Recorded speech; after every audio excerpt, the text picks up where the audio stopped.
We now kick off our session, Agriculture and Mining, bringing sustainability, innovation, technology, financing to agribusiness. For this session, we have Danielle Abram, the Executive Director of Volcani International Partnership, who will be joining us virtually. And just to let you know a little bit about Danielle, she's the Executive Director, as I said, of Volcani International Partnership. Danielle has spent her career in Israel dedicated to connecting Israeli expertise to needs in developing countries. At present, she is the Executive Director of Volcani International Partnerships, an NGO dedicated to promoting Israeli agriculture innovation and expertise for the benefit of Israel and the world. Prior to this position, Danielle was a co-chair of the annual ID2 conference and co-founder of Impacting Investing Israel, working to develop the impact investment sector in Israel. Danielle started her career in Israel as a senior policy advisor in Mashav, Israel's Agency for International Development Cooperation at the Ministry of Foreign Affairs. In this role, she represented Israel as a guest speaker at the UN, the OECD, and the German Development Bank. Ladies and gentlemen, please join me in welcoming Danielle for joining us virtually online. Thank you very much, Danielle. You may go ahead. Thank you. Thank you very much, Jennifer. I will just share my screen and you can confirm that it can be seen. That's okay? Danielle, you can go ahead. Thank you very much. So good morning, everybody, or good afternoon from here in Israel. It's really a true pleasure and honor to be addressing this forum, critically important forum and event today. The opportunity to speak about investment in the agricultural sector for a transformation in the Caribbean is a great one. And this isn't just because the need is so critical, both regional food security, but also using agriculture to drive economic prosperity, but also because the opportunity to make money, real investment, is very, very real. And that means there's a fantastic opportunity here for true impact investment, to realize a triple bottom line, to create impact for the people, for planet, and also, obviously, for profit. So today, in the time that I have, I wanted to just focus on three key areas of interest. The first, why Israel? Why is someone here lecturing or providing a keynote speech today from Israel? What relevance does that have to the Caribbean, and how can we contribute from Israel as the Caribbean pushes towards an agricultural transformation? The second is really to identify the great opportunity for investment in the agricultural sector for the Caribbean. And the third, a key areas, concrete, tangible areas for collaboration, really between the Caribbean and Israel, and how we could contribute value to agricultural investments going forward. So first, let's discuss why Israel. I'm not sure how many of you have visited Israel or how much you know, but despite what you've heard, Israel is not a natural nor sensible place to do agriculture. There were huge challenges to overcome when Israel first started its efforts to create an agricultural transformation. Some of those challenges can be seen here on the screen. The first, for example, is Israel is a tiny country, so it doesn't have a lot of arable land, just like many of the Caribbean states who are very small island states. Secondly, Israel is 2/3 desert, so it really has a lack of fertile soil and faces critical challenges such as water scarcity. And again, we know that the Caribbean is facing climate change issues and also has scarce water resources. Israel is also situated in a difficult neighborhood, meaning traditionally its export markets were just that much further afield. And the immigrants that came in had very little farming experience. And that could also be some similarities.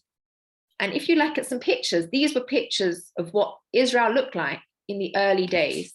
Here on the left, you can see swamps, malaria-infested swamps being drained.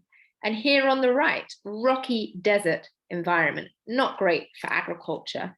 And also here, this is a scene from how some of the farming looked.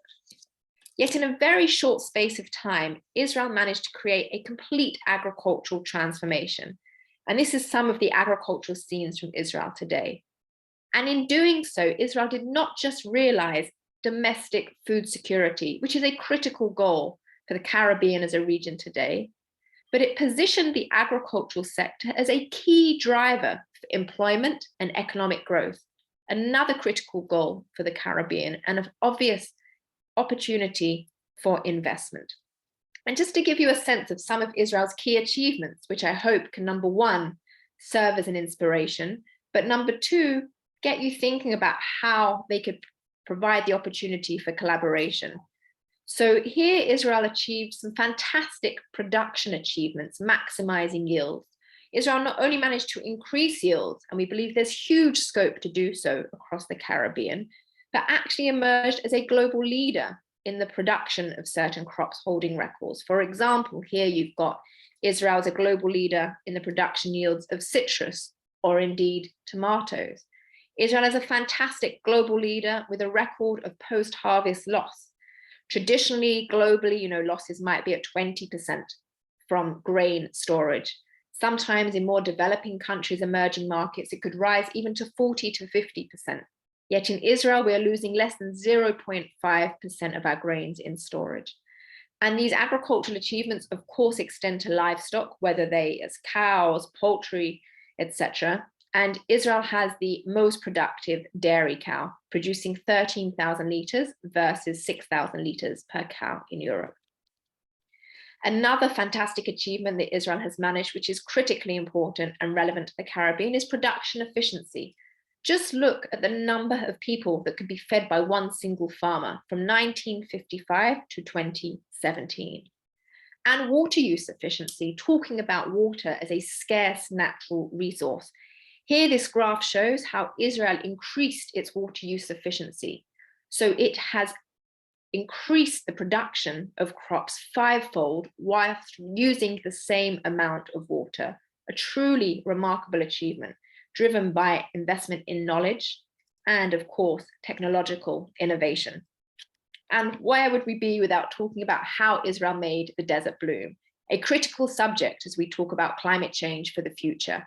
Israel has really addressed how to create productive agriculture in the desert, both in semi-arid and arid conditions, facing infertile soil and, of course, the lack of water. You can see here examples on the left of red peppers, a vibrant horticultural sector there in Israel's desert. And also it's home to aquaculture, to groves, to vineyards, to date plantations, etc. And one of the key drivers and the key secrets behind Israel's agricultural success, I think, again, is very relevant to the Caribbean. And it's what we call here the Golden Triangle. It's the fact that Israel put huge investment in the development of an agricultural innovation ecosystem. And most critically here, in the center of the triangle, is the farmer. The whole ecosystem was designed and developed to address the needs of the farmer in two ways. First was any challenge that emerged facing the farmer, the ecosystem would provide the solution. And second, and most critically, the way that Israel developed its agricultural sector was not just for food security, but also to position it as a driver of economic growth. And therefore, they were not just growing staple foods, but high value crops. Their eye was always to where the market was. And thus the second function of this innovation ecosystem was to provide farmers with solutions that enabled them to take advantage of new market opportunities. For example, farmers in the north of Israel identified a market opportunity to provide basil in the winter to Europe. Yet it was too cold in the north of Israel. So the agricultural innovation ecosystem in Israel went into play and provided a very cheap, very practical solution to that. Now, the 3 points around the edge I just want to mention is that you've got the research and development in the top over here, critical piece of the innovation ecosystem. You have extension, whose role is to do the training and capacity building and accompany the farmer hand in hand, a critical piece for agriculture to be successful. And of course, here you have the role of the private sector. And this is where the investment money comes in. And the way that Israel did this and what we believe Israel has to offer today is, in the first wave, it's a legacy of agricultural experience and expertise. And in that sense, we believe that Israel can support the investment in agricultural transformation across the Caribbean by providing experts, both agronomists and scientists, by sharing Israel's experience and know-how, which is so critically important. It is not just about technology. It is not just about innovation. There are so many low-hanging fruits, and you can pardon the pun, and achievements that can be realized with very little input. Just about know-how, changing of protocols, how farmers can do things differently and maximize their yield quite significantly. And of course, we have innovation and technology. And the last piece here is actually how Israel has not only managed to create an agricultural transformation, in so doing, it has since emerged as a global leader of agri-technology. And Israel has so many new technologies, startup companies, agri-tech companies to offer. And this is just a scene showcasing the fact that, there are more than 500 startups and companies in this agri-tech space now in Israel, which is a small country. Just 50% were founded in the last few years. And they really range across the whole value chain and ecosystem in the agricultural space. So there is so much innovation happening, which we do believe can benefit the Caribbean as a whole, as a region. Now, the second element I wanted to touch on just now, after we've spoken about the context of Israel and why Israel, is the potential for investment in this sector across the Caribbean, and why we specifically are very excited about what this offers. Now, we must all understand the critical need, and investment is best placed when there's a great opportunity and need. And you've got the big vision 25 by 2025, which was the vision articulated by CARICOM, which is really to reduce CARICOM's food import bill by 25% by 2025. Now, considering the size and the scale of CARICOM's import bill alone, you can just begin to imagine the size of the investment opportunity here on the table. Yet to realize that successfully, it is critical that all of the efforts are accompanied by the right know-how and the right technology and innovation. And of course, it is a given that we will hope there is a fantastic enabling environment and the right policies in place, which is really up to the government to enable all of the actors to work together. In addition, if we zoom out, I wanted to mention some of the key drivers for this opportunity for agricultural investment. First, here on the left, we have the global drivers, because the Caribbean, even as a region, does not exist in a vacuum. None of the nations do. And a lot of the factors that are happening globally today are having a strong influence on our food systems, wherever you are in the world. We have issues of inflation. We have issues of rising costs of food and inputs. We have just seen the impact of the Russian invasion on the Ukraine and what that's done to the grain market, to the fertilizer market. And we see how intertwined we are. And I'm sure that's also having an impact over there in the Caribbean, in addition to the impact of COVID-19 and the pandemic. We have globally the issues of climate change. We're just looking at Europe now and the heat waves that have happened in the summer and the impact, knock-on effect that is having on the crops. But climate change is also a critical challenge that must be addressed for agricultural food security solutions in the Caribbean itself. We have global population growth. How can we meet the food needs for this global growing population while preserving our planet and ensuring that we can still grow into the future? And of course, we have globally massive issues of food and nutrition insecurity. And I say that word with great intent, nutrition, because it's not just about supplying enough food. It's what kind of food are we eating, and the nexus between the food, the nutrition, and the health of our populations. And the opportunity and the need here for the Caribbean, when we're thinking about investment in the agricultural sector, it's very clear to us that great investment is needed really to increase agricultural productivity and in turn reduce regional food imports.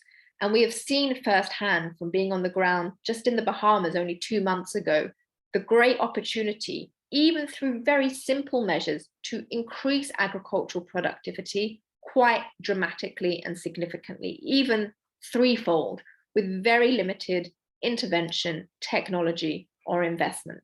So if there was a concerted effort with the investment, the know-how and the technologies, we really believe the potential is unlimited. The second is investment is needed to address climate change issues and of course, natural hazards. We have to invest to create creative solutions, innovative ideas to maximize small land space for production. Because just like Israel, small island states across the Caribbean need to be thinking, how can we use relatively small land mass to address our food and nutrition security needs? Critically important is how agriculture and investment in the agricultural sector can provide employment, especially for youth.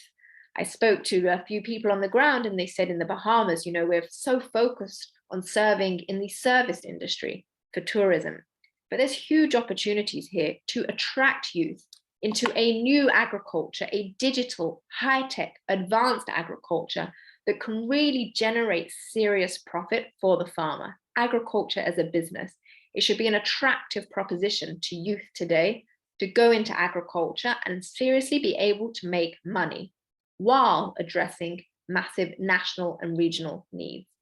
And of course, there's a huge market right on your doorstep, which is the tourist sector. How can we maximize the demand for food products from the tourism and retail sector? And what role does investment have to play there? Now, I think here I just wanted to identify 4 key opportunities, which some of the top that come to mind when we're thinking, okay, there's an obvious need and therefore opportunity here for investment to play a role in an agricultural transformation, in positioning agriculture as a driver for economic growth and employment, and really creating a resilient and sustainable agri-food system for the nation.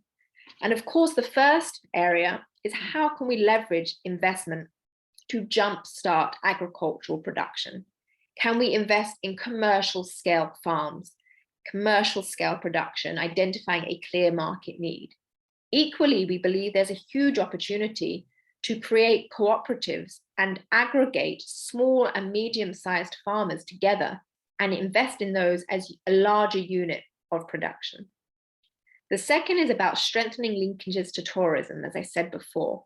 We think there's a huge opportunity to here, not just to invest on the production side, but really in upgrading production systems, the agro-logistics, and of course, critically, the marketing and the market linkages, making sure the farmers and the production are linked in to the tourist sector.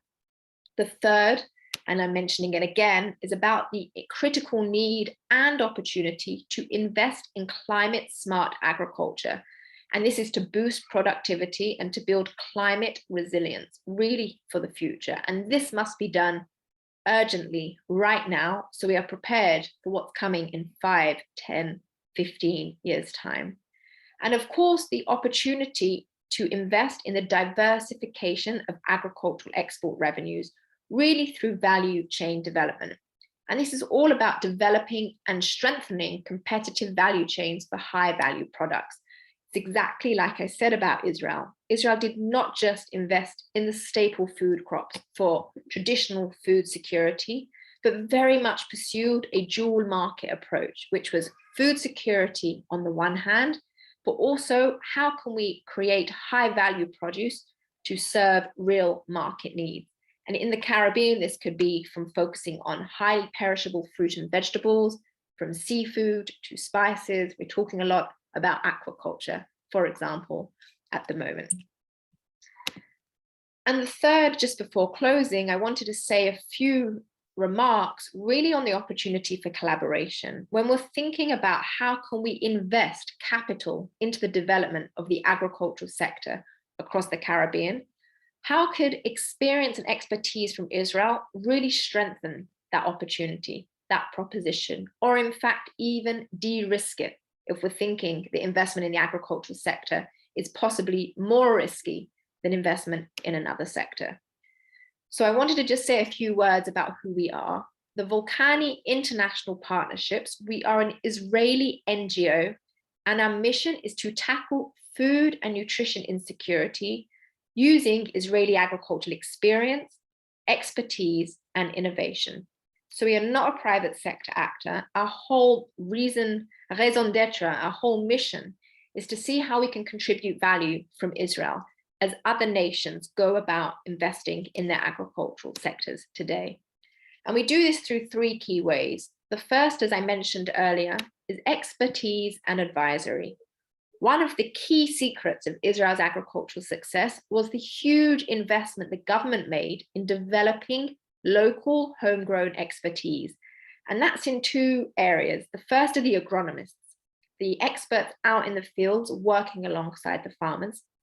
And the second are the scientists, the agricultural research and development scientists who are developing applied solutions, innovations, and creating new knowledge to share with the farmers together. We have a huge network across Israel of these experts, the scientists and agronomists, with so much experience and know-how ready to share with others. And the pictures here on the screen are just some of our teams out in the Bahamas just 2 months ago, providing an advisory service to Minister Clay Sweeting, Minister of Agriculture of the Bahamas, on how to create cultivation centers to really drive this new productivity in agriculture across the Bahamas. And what's special in Israel about the experts are two things, what I'd like to emphasize. The first is that we are used to building multidisciplinary teams, which means the aquaculture experts, the soil experts, the water, the horticulture, post-harvest are used to all working together in unison, because agriculture by nature requires a value chain approach, a holistic approach to identify challenges, to come up with solutions that work across the value chain. And the second, which I hope shows from some of these pictures, are the Israeli experts' eagerness to get out into the field, to stand with, to talk to, and to work alongside the farmers, and not to advise from afar. Israeli experts, we often joke that their hands are dirty and their shoes are dirty. It's because they've been out in the field. The second area where we believe Israel and through VIP we can really contribute value is through technology transfer. Now, I must emphasize, out of principle, we do not believe in a technology shopping approach. Technologies developed in Israel might not necessarily be relevant, appropriate, or implementable and suitable for the Caribbean for a wide range of reasons. What we like to do is put the experts up front to have conversations with the farmers, with local stakeholders, to understand what are the conditions on the ground, what are the real needs, and then work together to identify, are there local technologies, local innovations? Is there something from Israel that could be appropriate if adapted, piloted, etc. accordingly? And so this picture here is Professor Shinan Harpaz. He's one of our top aquaculture scientists delivering training in Abaco in the Bahamas, also just the other month, really on aquaponic systems. And this is quite a basic system that you can see here, but he was introducing small different innovations that had been developed in Israel, which would enhance the efficacy and productivity of the system itself.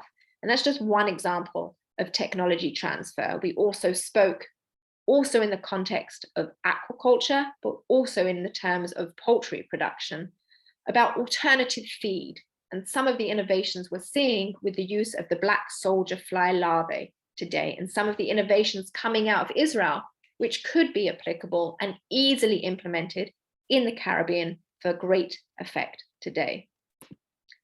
And the third element I just wanted to mention was about capacity building and training. It is critical that any investment into the agricultural sector goes hand in hand with capacity building for the local partners and stakeholders. There's a great opportunity to raise the level of knowledge and know-how about how to do things, and in turn, just produce better results, both in terms of production, but of course, in terms of profit. And one of the programs we have launched recently is something called Israel AgriWeb. It happened quite by accident. One of these images you can see on the screen was a small webinar we designed for just 70 Bahamian farmers, which then went viral, and we had over 2,600 people register, which just showed the demand and the need and the interest for training opportunities to access the knowledge and expertise that we have here in Israel and to be able to share that with others. So we've created something called Israel AgriWeb, which is a digital online agricultural extension program through which we create webinars and share knowledge from Israel's top experts with local stakeholders across the Caribbean. We are running one right now on aquaponics and aquaculture. The second element of this program is something we call the lab, where we showcase different technologies, different approaches through videos and different media as such. And the third, which I think is incredibly important and exciting, which I think shows the opportunity here for investment, is something we've called the campus, which is really an environment for people to come together, whether it's through the WhatsApp group or a Facebook group, and communicate, to share knowledge, to share investment opportunities, to showcase what they're doing and the results that they are achieving. And we think that is actually one of the great promises here for agricultural investment in the region. And with that, I will close. I just wanted to say in closing that having been on the ground recently in the Bahamas, having spoken to stakeholders, including the agricultural leads from CARICOM, the agriculture leads for the Caribbean Development Bank, we believe there is a critical need and a wonderful opportunity here to invest in an agricultural transformation for both food and nutrition security for the region, but of course, quite critically, for economic development, growth, and employment. So thank you very much for the invitation, for having me today. Thank you, and I wish you a wonderful conference.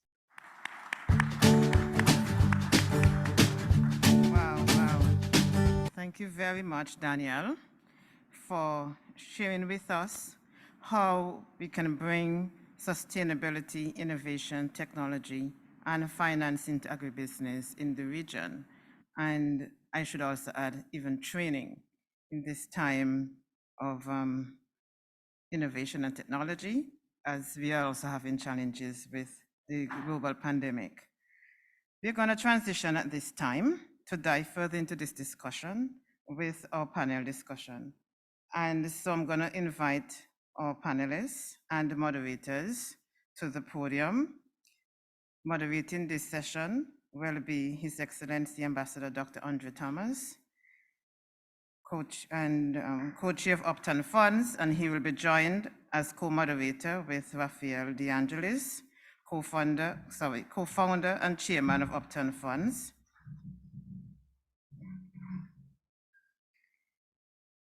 And our panelists will comprise of both virtual and in-person participants. So I'll invite in the following order: Juan Yearwood, CEO of Oxanit Grow; Mr. Howard Lovell, leader of the United Progressive Party; Mr. Robert Forrester, board advisor, Pleon Inc.; Mr. Patrick Tannis, chairman of Tannis Consultancy Inc.; and virtually we'll be joined by Danielle Abraham, and Executive Director of Volcani International Partnerships; Mian Nevon, Vice President of Caribbean Israel Leadership Coalition, CILC, and Saskia Eastman, Chairman of the National Union of Cooperative and Credit Union, Guyana. Do we have all three panelists online? The virtual ones, are they with us? Okay. All right, over to you, Dr. Thomas and Raphael. Thank you.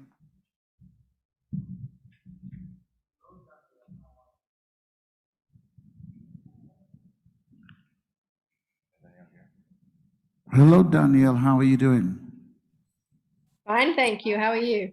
I'm sorry I'm not there in person. You should have been here. I know. I tell you. Okay, well, let's really talk about our journey. Now, Caribbean Israel Leadership Coalition, which is the organization I lead, we we really felt that our choice partners in spreading enablement in the agricultural sector would really be Volcani, and we have had I would say two significant successes so far. One would be the training program that we had last year, and the second would be the consulting that's happening now within the Bahamas. Now, could you further elaborate on these? I mean, so that the audience could hear. We're also having their agricultural leaders from other countries that are actually watching this. In fact, there's one particular country that we have kind of agreed on actually doing some significant work with them. So could you just kind of share for their benefit what has happened with these two particular programs and what we're about to do with CARICOM as well? Okay, yeah. Yes, of course. Thank you so much, Dr. Thomas. So let's start with the training piece. I will preface this with the fact that one of the key secrets to Israel's agricultural success was the huge investment it placed in the agricultural extension service.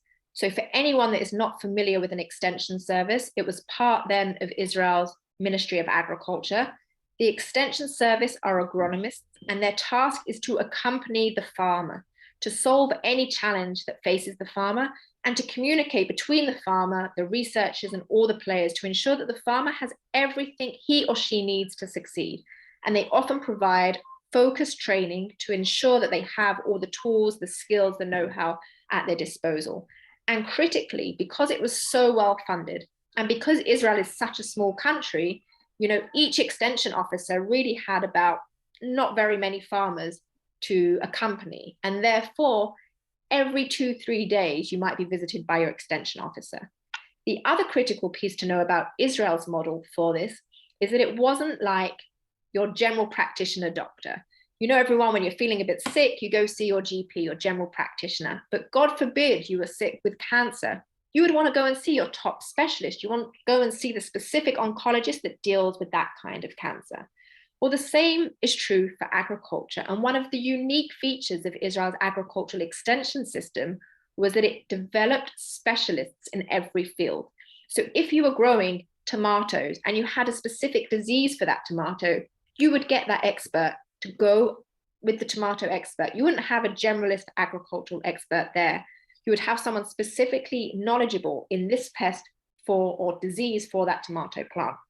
So with that being said, we received a request, I think, Dr. Thomas, it was just after the outbreak of COVID, really, I think, from then Minister Pintard, Minister of Agriculture in the Bahamas, to see if we could assist 70 Bahamian farmers with a smart farming webinar, really just to inspire them about what would be possible in this smart digital agricultural technological world. And we said, yes, of course, no problem. Together, we created the flyer with CILC, and we just put it out there so the 70 farmers could register. And honestly, we were completely blown away when within about 5 days, we had over 2,600 registrants for this very short webinar. And we think what that demonstrated was, as we know, the lack of extension across the Caribbean, the lack of access most farmers have to top experts, specific subject experts in their field, who can assist them at, when you pick up the phone, can they come and visit the fields? There's a lot of challenges facing extension across the region. And whilst digital extension and digital training is not the perfect answer, we think it could be a fantastic answer and go a long way in transforming a lot of the agricultural know-how and capabilities. And that is why we transformed this experience, this one-off webinar, into a program called Israel AgriWeb, as a platform through which we can really bring Israel's top experts, specific subject experts, to the people of the Caribbean, really online. And that's really where we are on the training piece itself. And we've had special interest from CARICOM and the Caribbean Development Bank on this. And just anecdotally, to give you a sense, when we were in the fields in the Bahamas, we were talking to a local farmer, and one of my team said to him, how do you know how to do this? Where have you learned this? And he said, the University of YouTube, which I just think gives you a sense, of the opportunity here to fill and to plug this knowledge gap in any way that we can. And the second piece really was this advisory piece, as you said, Dr. Thomas. We are working with the government of the Bahamas to help them identify ways to drastically increase domestic national production and to reduce the huge food import bill. And we're doing that through one of the visions, which is to create cultivation centers, hubs of agricultural excellence, expertise, and possibly a larger center for aggregation, for post-harvest management, for input supply, and things like that. And so we were just on the ground in June with the government there, with our multidisciplinary team of experts. We were focusing on horticultural production and pest management, aquaculture, and of course, poultry production. They were the three areas of key focus where we were bringing Israel's top expertise to the table.